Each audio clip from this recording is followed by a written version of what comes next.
on on the end of becoming a full-time parent again, researchers found that in African American grandmothers, the assumption of the responsibility of raising grandchildren has a greater centrality, and they are less likely to experience burden from caring for their grandchildren compared to white grandmothers, according to Newton and Balti.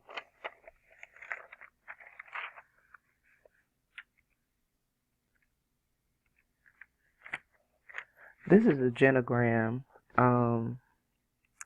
that was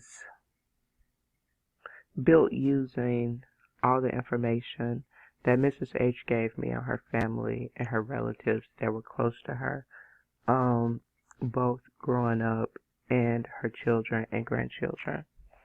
The link is at the bottom of the page to the full genogram if you would like to view it. Psychosocial crisis resolution. The family finally leaving the farm. They left when Mrs. H was around 16 years old and moved to the city, which was Memphis, Tennessee. Once in the city, her parents, especially her mother, became very protective of the children. And it was understood if you lived in their house, you followed their rules. Living at home until she was 24, she didn't really have control over the decisions that she made. So pretty much every decision had to go through her parents. And at this stage, or at this time, this would be very difficult for a lot of people to understand, having to ask your parents. So, just during the interview, she was like, well, I asked mom, she wanted to go to Tennessee State University. Her mother said no. She wanted to go to Washington, D.C. to apply for the FBI with the rest of her friends and people who went to high school with her. Once again, her mother said no. She then applied for a job as an airline stewardess. They called her for the interview, and her mom said no.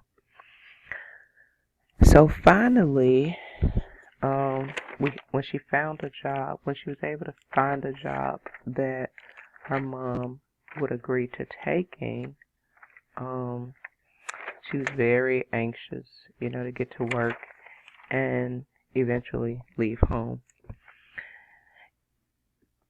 In the interim of her working, trying to get out of her mom's house, she met her husband. And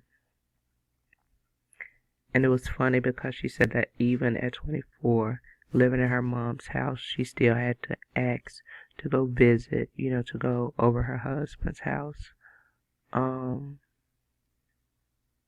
But that was just, a matter of the times and the discipline of the family.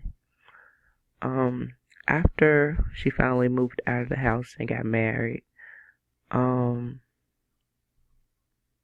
she found a church that she felt welcomed in. She said the church was family oriented, so it matched what she was looking for. She wanted to find a church that she could take her family to. Since living on the farm, although they were very spiritual, a lot of Sundays they had to miss church because the fields needed to be tended to. So now that she had the opportunity to go to church, she wanted a church where she could also take her family and children.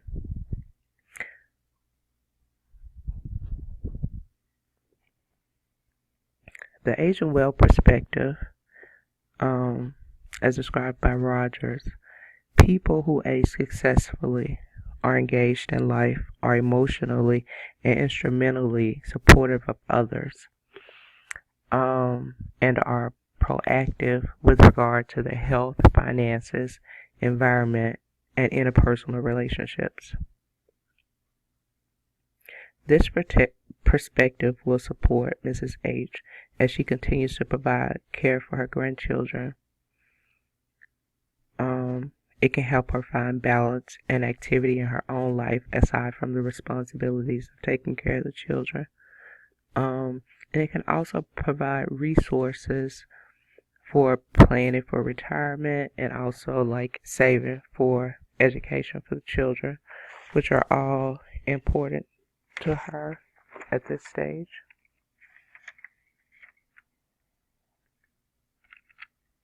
Another perspective is Peck's theory. And this theory extends Erikson's psychosocial developmental theory by adding 4 tasks to middle adulthood, requiring adults accomplish or make these following adjustments during middle adulthood. And those tasks are valuing wisdom versus valuing physical powers. So as physical strength decreases, mental strength increases. So I guess it's just kind of unconsciously making the change.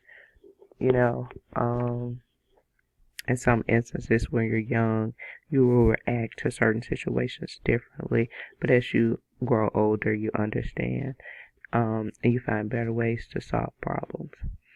The next task is socializing versus sexualizing in human relationships.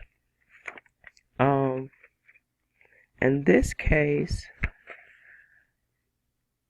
in earlier years, relationships are more surrounded around sex, or not necessarily being sexual, but sex for reproduction, a family.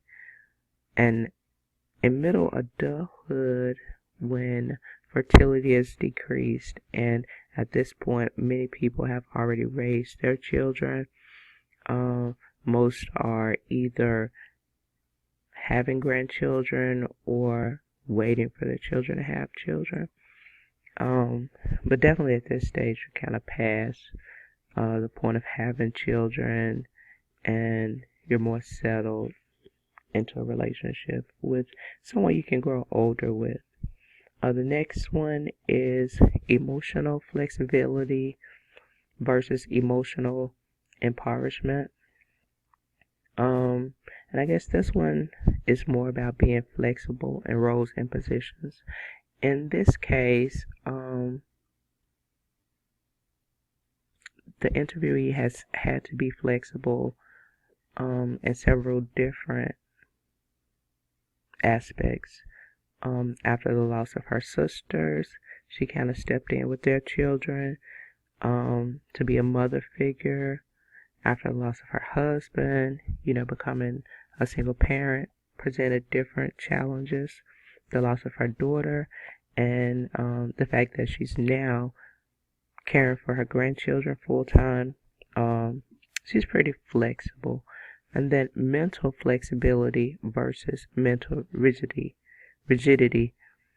And this one is just about being mentally flexible and open to new ideas.